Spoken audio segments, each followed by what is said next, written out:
Assalamualaikum warahmatullahi wabarakatuh. Selamat pagi. Gimana kabarnya hari ini? Nah, semoga saja baik-baik ya di rumah. Meskipun kita tidak bertatap muka, Ibu harap kalian senang dengan pembelajaran kita hari ini. Nah, sebelum itu, perkenalkan nama Ibu Nirmala Indasari. Panggil saja Ibu Indah. Oke, langsung saja. Nah, hari ini kita akan belajar tentang materi akidah akhlak yang bertema adab kepada orang tua dan guru. Apa saja yang akan dipelajari? Next, Ibu akan beri materinya. Oke, nah karena tema kita adab kepada orang tua dan guru, jadi yang pertama adalah pengertian adab kepada orang tua. Yang kedua, perintah untuk beradab kepada orang tua. Yang ketiga, macam-macam adab kepada orang tua.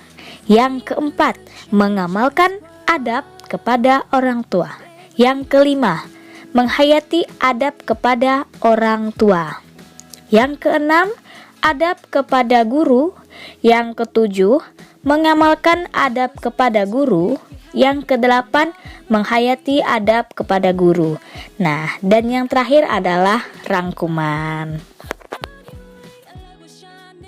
Sebelum memulai pembelajaran, mari kita mengucapkan basmalah. Bismillahirrohmanirrohim. Oke, langsung saja kita memulai pembelajaran. Yang pertama adalah pengertian adab kepada orang tua. Oke, nah sebelum itu mari kita bahas terlebih dahulu apa arti adab. Ya, kata adab dalam Kamus Besar Bahasa Indonesia mempunyai arti kehalusan, kesopanan, akhlak, atau bisa juga budi pekerti. Lalu, siapakah yang dimaksud dengan orang tua itu? Orang tua adalah bapak beserta ibu yang menjadi perantara adanya diri kita di dunia ini. Seorang ibu tentu saja melahirkan seorang anak, tidak lepas dari seorang ayah. Semua manusia tentu dilahirkan melalui perantara keduanya, kecuali Nabi Adam, Hawa, serta Nabi Isa. Nah, oke. Tanpa kedua orang tua, tentu saja keberadaan kita tidak akan ada di dunia ini. Demikianlah sunnatullah yang terjadi di alam raya ini.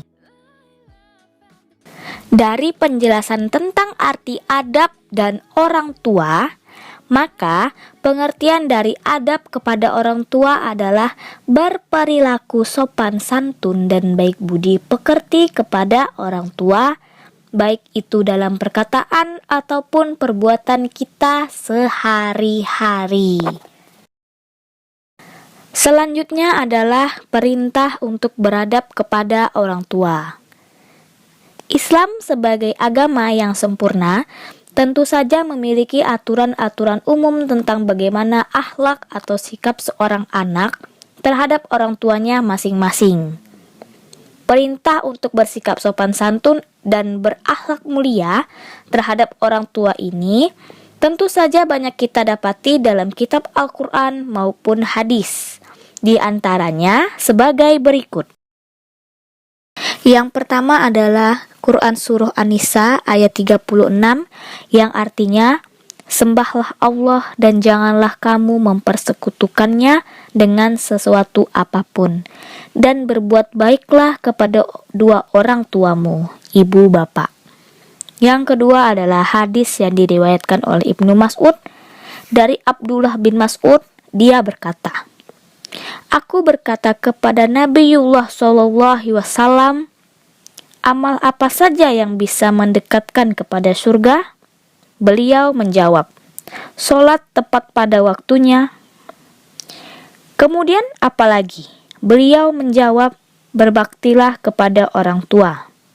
Kemudian aku bertanya, dan apalagi Nabiullah SAW? Beliau menjawab, jihad di jalan Allah Subhanahu wa Ta'ala. Hadis riwayat Muslim.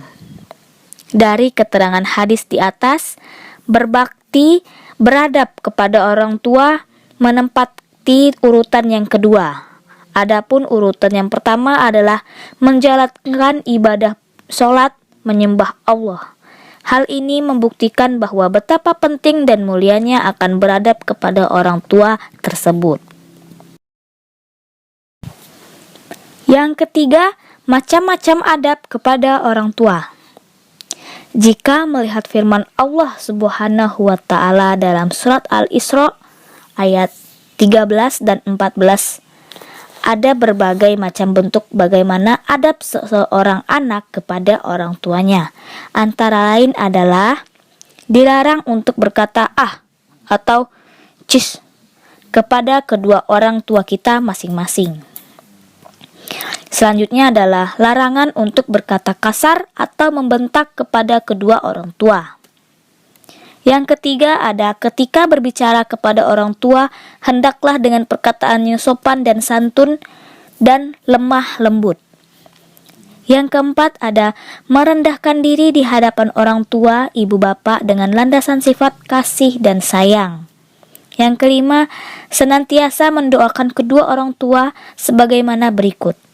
Wahai Robku, kasihanilah kedua orang tuaku, sebagaimana mereka telah menyayangiku dan mendidikku semenjak aku masih kecil. Yang terakhir adalah belajar dengan giat dan tekun untuk mendapatkan ilmu dan prestasi yang bermanfaat dan gemilang. Yang keempat adalah mengamalkan adab kepada orang tua. Nah, mengenai adab kepada orang tua, kita dapat mempraktekkannya di rumah dan sekolah kita sendiri. Mempraktekkan adab kepada orang tua ini ketika kita sedang di sekolah dapat dilakukan dengan cara yang pertama, menjaga nama baik diri kita dengan menjadi siswa yang baik dan tekun, giat belajar, patuh pada peraturan sekolah. Hal ini sangatlah diperlukan karena baik buruknya kita menjadi siswa di sekolah. Kita juga membawa nama baik orang tua kita. Yang kedua adalah berusaha terus-menerus, yaitu istiqomah dalam menjaga nama baik dari diri sendiri dan orang tua. Di antaranya dengan meninggalkan segala sesuatu yang buruk dan tindakan yang negatif yang dapat mencemarkan nama baik diri dan orang tua. Yang ketiga, mengerjakan dengan baik tugas sekolah yang diberikan kepada diri kita dengan kemampuan yang maksimal. Nah, jadi yang terakhir, berdisiplin dalam berbagai hal sehingga menciptakan situasi dan kondisi yang positif, baik ketika ada di rumah maupun dalam lingkungan sekolah. Yang kelima adalah menghayati adab kepada orang tua. Nah, menghayati mempunyai arti mengalami secara tidak langsung dan merasakan atau menjiwai sebuah peristiwa ataupun perbuatan yang sedang dilakukan. Menghayati ini tentunya bisa dilakukan sendiri oleh pelakunya secara langsung. Dari sinilah kita perlu berusaha semaksimalnya untuk memiliki adab kepada orang tua. Ketika berada di lingkungan sekolah, maka berusaha menjadi siswa yang baik dan berdisiplin dalam mengerjakan tugas. Tentu saja itu masuk dalam kategori pengamalan dari Quran Surah Al-Isra ayat 13 dan 17. Sama halnya ketika seorang anak berada di rumah. Nah, seorang anak yang memiliki adab kepada orang tuanya tentu saja dapat merasakan beberapa hal berikut ini. Nah, jadi yang pertama adalah mendapatkan ridho dari kedua orang tuanya karena dengan beradab kepada mereka berdua, hati mereka bisa menjadi bahagia dan lega. Yang kedua, memperoleh ridhonya Allah Subhanahu wa Ta'ala ini sebagaimana terdapat pada sebuah hadis Nabi SAW yang berbunyi, ridhonya Allah terletak pada ridhonya kedua orang tua. Gitu. Nah, jadi yang ketiga, dengan adanya sebuah penghayatan bisa mendekatkan hubungan batin antara anak dan orang tua dan menenteramkan hubungan keduanya. Yang keempat ada mendapatkan doa dan dukungan yang positif dari kedua orang tua yang senantiasa mengerjakannya dengan tulus dan ikhlas sehari-harinya. Oke, selanjutnya ada adab kepada guru. Yang pertama adalah pengertian guru. Dalam Kamus Besar Bahasa Indonesia, kata guru ini mempunyai arti orang yang mempunyai pekerjaan mengajar. Mengajar di sini maksudnya melatih, mendidik, dan memberikan suatu pelajaran tertentu. Misalnya, memberikan pelajaran latihan mata pelajaran matematika, maka orang tersebut mempunyai status guru matematika. Begitu pula dengan orang lain, baik di sekolahan, yayasan, lembaga, dan lain-lain, yang bertugas memberikan pelajaran-pelajaran tertentu sesuai dengan bidangnya masing-masing. Maka, orang tersebut juga disebut dengan guru, misalnya guru IPA, guru IPS, guru agama, dan lain sebagainya. Dengan memahami arti guru di atas, maka sesama teman pun bisa menjadi guru kepada teman yang lainnya, selama teman tersebut mampu menguasai materi yang menjadi favoritnya. Dalam kehidupan bermasyarakat, orang tua yang pandai dan cakap tentu menjadi guru bagi mereka yang masih muda.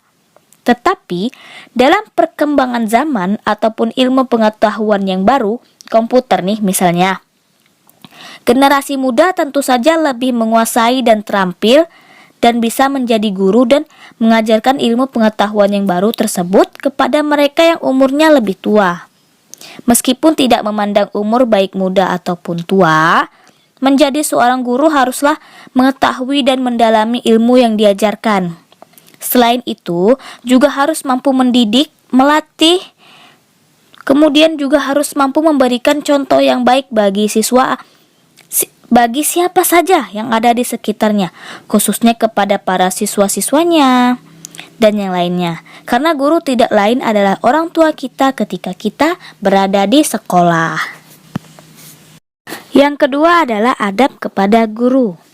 Nah, jadi di sini murid ibu sebagai anak yang sedang bersekolah atau belajar tentu sangat membutuhkan peran guru. Guru sangatlah besar jasa dan pengorbanannya. Oleh karena itu sudah sepantasnya jika guru mempunyai sebutan yang kita kenal dengan pahlawan tanpa tanda jasa. Dari sinilah seorang murid ataupun siswa harus mempunyai adab atau tata krama yang baik kepada gurunya. Ketika murid atau siswa sadar akan adab kepada gurunya, tentu harus diperlakukan kepada semua guru. Artinya baik guru-guru itu masih aktif mengajar atau guru-gurunya yang sudah pensiun karena faktor usia, juga terhadap guru-gurunya terdahulu atau guru-gurunya saat ini.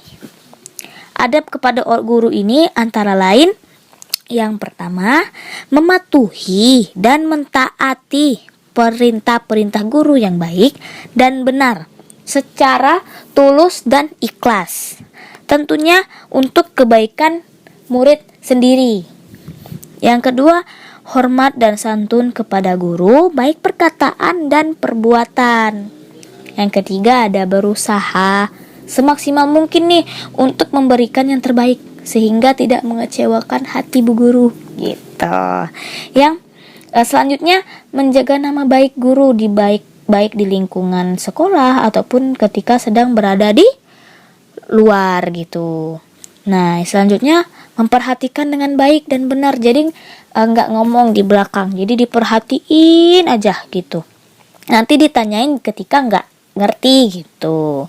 Nah, yang selanjutnya murah senyum terhadap guru dengan bermaksud untuk menghormati gitu. Ketemu gurunya senyum atau salim gitu. Nah, ketika berpapasan berusaha untuk menyapa guru terlebih dahulu sebelum disapa oleh guru gitu. Yang ketiga adalah mengamalkan adab kepada guru. Nah, mengamalkan adab kepada guru ini tidak hanya di sekolah, tetapi juga harus dilakukan ketika kita sedang berada di luar sekolah. Nah, jadi ibu berikan contohnya. Contoh yang pertama adalah, nih, ibu ceritain. Pada suatu hari, ketika Hasan pulang ke rumah membonceng saudaranya, tiba-tiba di jalan ia melihat guru matematikanya. menuntun kendaraannya karena bocor. Kemudian, ia meminta kepada saudaranya untuk berhenti sebentar. Kemudian Hasan pun turun dan menyuruh saudaranya untuk pulang lebih dahulu, karena jarak rumahnya sudah tidak terlalu jauh lagi. Setelah itu, Hasan pun menyapa guru matematikanya dan meminta kendaraan gurunya untuk dituntun sampai tempat tambal terdekat. Ibu juga ada cerita lagi. Nah, suatu hari ketika guru bahasa Indonesia sedang menuliskan materi di papan tulis, spidol yang digunakan untuk menulis di papan tulis tintanya habis. Guru tersebut meminta salah seorang siswanya untuk mengambilkan spidol yang ada di ruang guru. Lalu dengan cekatan, Ratih pun meminta izin untuk mengambilnya. Ratih pun diberikan izin oleh gurunya untuk mengambilkan spidol tersebut. Apakah sudah ada gambaran? Oke. Nah, ada satu lagi cerita biar makin mengerti ya. Nah, yang cerita terakhirnya ada lagi. Namanya Fahmi.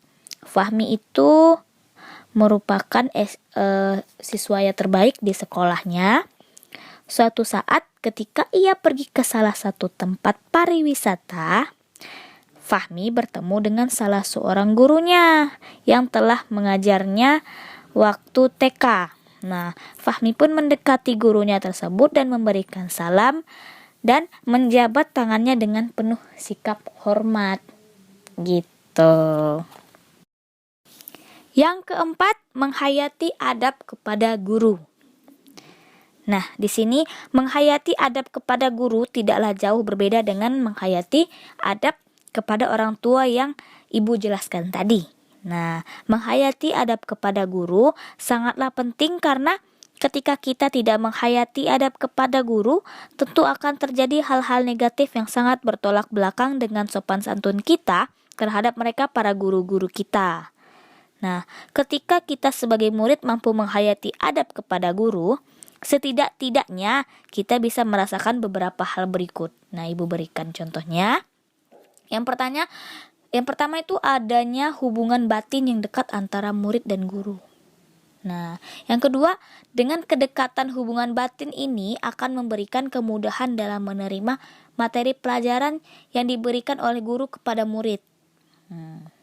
Yang ketiga itu membuat hati kita menjadi senang dan bahagia akan materi pelajaran yang disampaikan oleh guru.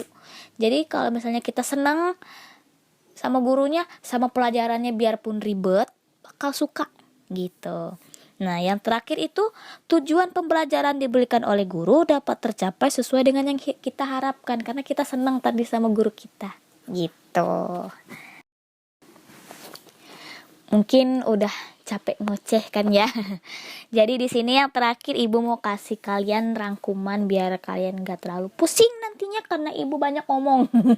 Jadi yang terakhir itu Ibu kasih kalian berupa rangkuman.